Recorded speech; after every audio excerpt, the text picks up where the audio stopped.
Ini kita akan bahas switch case. Jadi pernyataan switch ini dia adalah pernyataan yang digunakan untuk menjalankan salah satu pernyataan dari beberapa kemungkinan pernyataan berdasarkan nilai dari sebuah ungkapan atau ekspresi dan nilai penyeleksi ya teman-teman ya. Itu dia pernyataan switch. Kemudian secara singkatnya pernyataan switch ini dia merupakan pernyataan pilihan berganda ya teman-teman ya, yang dirancang khusus untuk menangani pengambilan keputusan yang melibatkan banyaknya alternatif dalam suatu masalah. Jadi nanti alternatifnya adalah bentuk case-case. Berikutnya pernyataan ini juga mirip dengan if dan else yang sudah kita pelajarin, yaitu nested if, dan penggunaan khusus switch case dapat digunakan untuk memeriksa data yang bertipe integer maupun dia karakter ya teman-teman ya. Integer atau karakter. Kemudian di sini dia struktur dari switch case ya teman-teman ya. Di sini ada switch, baru kemudian ada ekspresi di sini. Jadi ekspresi di sini dia bisa berupa sembarang ekspresi. Ini bisa sembarang ekspresi yang dapat berupa aritmatika ya teman-teman ya, atau boolean ataupun variabel yang menghasilkan suatu nilai maupun konstanta teman-teman. Ini dia ada bloknya, kurung kurawal pembuka sama kurung kurawal penutup di sini. Kemudian ada case-nya ya teman-teman ya di sini ya.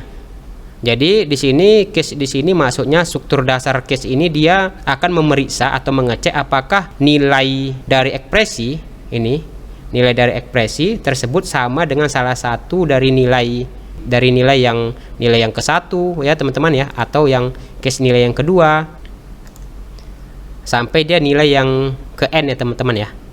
Artinya jika sudah diperiksa struktur dasar case ini, apabila nilai dari ekspresinya tersebut tidak sama dengan nilai 1, nilai 2, dan nilai n ini, maka pernyataan default ini akan dijalankan. Jadi default ini kalau dalam if sama seperti else ya teman-teman ya. Apapun itu dijalankan jika tidak memenuhi syarat if-nya. Tapi kalau misalkan di sini apapun itu jika case-case-nya ini tidak sama atau tidak cocok, maka default ini yang akan dijalankan. Dan kemudian default ini dia bersifat opsional, artinya dia boleh ditulis atau tidak di dalam struktur dasar case ini. Kemudian di sini ada break ya teman-teman ya, ada kode break. Ini maksudnya ini digunakan untuk dia keluar dari suatu statement atau pernyataan, baik dia berupa pengecekan maupun perulangan ya teman-teman ya, atau dia namanya looping.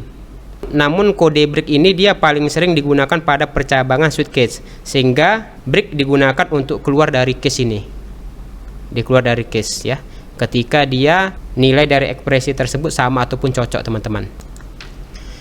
Ini berikutnya pseudocode ya, kita akan buat contohnya, yaitu algoritma menentukan hari di sini teman-teman, yaitu tujuannya untuk mencetak output nama hari berdasarkan kode hari dengan pernyataan switch case. Kemudian kita tentukan dulu deklarasinya, yaitu kode underscore hari dengan tipe datanya integer int dengan tipe data bulan bulat.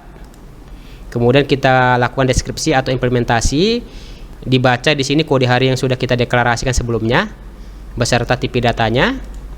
Kemudian kita gunakan case di sini untuk membaca kode harinya.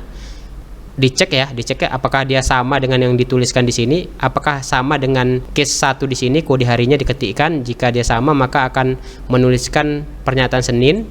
Kalau misalkan sama dengan 2 maka akan menuliskan pernyataan Selasa. Kalau ketiga sama maka akan menuliskan pernyataan Rabu, kalau keempat Kamis, kelima Jumat, keenam Sabtu, ketujuh Minggu, dan kemudian diakhiri dengan end case teman-teman. Ini dia contoh programnya teman-teman. Kita akan coba ketikkan nanti. Ini dia menentukan hari dengan switch case. Ini pernyataan pilihannya tadi, hampir sama dengan if dan else ya teman-teman ya. Ini dia. Kemudian ini lanjutannya, codingnya. Ini masukkan kode hari 1 sampai 7. Ini pakai switch tadi. Pakai case 1 dicocokkannya ya teman-teman ya. Kalau kode hari di sini berdasarkan inputnya di sini. Kemudian ini lanjutannya. Selanjutnya kita akan langsung praktekkan teman-teman. Ini dia kita menuju ke text editor kita ya, Dev C++. Coba saya buka dulu ya. Tadi yang hampir mirip ya, yaitu nama filenya if dan else majemuk bulan ya teman-teman ya. Coba saya buka dulu file, open di sini. Di folder dia if dan else majemuk ini. Ini dia teman-teman ya, if dan else majemuk bulan. Ini saya buka, open. Ini dia. Coba ini, yang ini saya tutup aja nih, klik kanan, close. Coba ini kita save as ya teman-teman ya. Kita save as, kita klik file, save as. Kemudian kita buat folder baru ya teman-teman ya. Di program dev ini, di program dev C++ ini, kemudian statement control. Kemudian kita bikin foldernya di sini. Namanya kita bikin suitcase. Enter, kemudian enter lagi. Kita rubah ini namanya menjadi suitcase ya teman-teman ya. Oke, kita klik di sini save. Oke, dia sudah berubah ya namanya teman-teman ya. Jadi dibuat kopiannya, disimpan di folder program dev C++, statement control, if dan else majemuk. Ini dia. Ini suitcase, ini dia yang sudah kita buat. Save as-nya dari if dan else majemuk bulan tadi. Selanjutnya kita akan coba sedikit perubahan ya teman-teman ya. Misalkan ini komentarnya kita rubah, ini kita hapus, kita buat misalkan menentukan hari dengan suitcase. Ini seperti ini. Kemudian kita buat ini karena mau menentukan hari, di sini kita bikin di sini namanya, nama variabelnya kode hari dengan tipe datanya integer teman-teman. Misalkan kita buat di sini kodenya program menentukan hari ya teman-teman ya. Ini kita rubah ini, misalkan 1 kita bikin harinya hari Senin, 2 Selasa, 3 Rabu, 4 Kamis, 5 Jumat, 6 Sabtu, 7 Minggu. Kemudian yang ini kita hapus ya teman-teman ya. Ini kita hapus, coba. Ini hapus. Ini kita rubah lagi, masukkan kode hari misalkan. Ini jangkauannya 1 sampai 7 ya teman-teman ya. Karena hari itu cuma sampai 7 hari. Kita rubah di sini kode bulan menjadi kode hari yang sudah kita deklarasikan sebelumnya dengan tipe datanya integer. Ini pakai if ya teman-teman ya. Kita sekarang pakai suitcase. Ini kita hapus ya. Sampai sini kita hapus, delete. Kemudian kita ketikkan di sini kode switch. Kemudian di sini ekspresinya ya teman-teman ya, yaitu dari nama variabelnya yaitu kode hari. Enter. Kemudian kita bikin bloknya. Enter. Kemudian kita bikin di sini case pertama.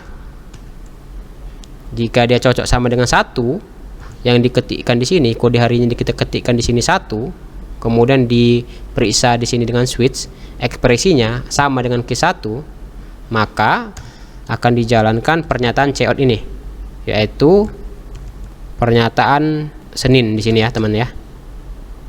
Kita bikin di sini enter 2 kali, titik koma.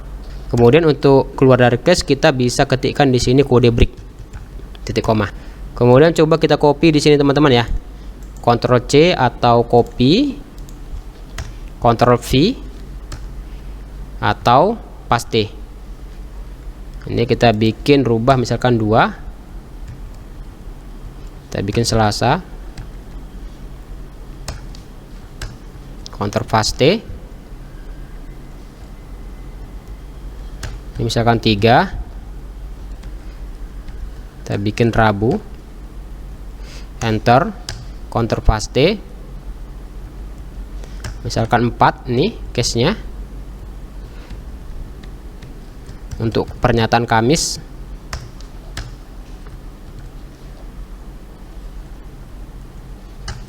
lima untuk Jumat,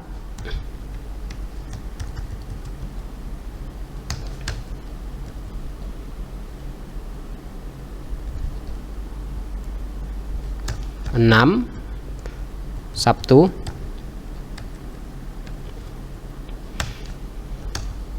kemudian di sini dia ada 7 ya teman-teman ya, case 7 nilainya untuk dia minggu. Ini coba kita simpan, file, save, coba kita jalankan ya teman-teman ya. Coba kita jalankan, execute, kemudian kita klik di sini compile dan run. Misalkan kita ketikkan kode harinya di sini, misalkan kode harinya 4, maka dia akan suite ini akan memeriksa ekspresi yang dimasukkan ya teman-teman ya. Dari masukan CN ini yaitu 4 dicocokkan dengan case-nya yaitu 4, maka akan tampil di sini pernyataan Kamis ya teman-teman ya. Kalau misalkan dibikin dia 7 ya, maka akan ditampilkan pernyataan Minggu. Coba kita coba.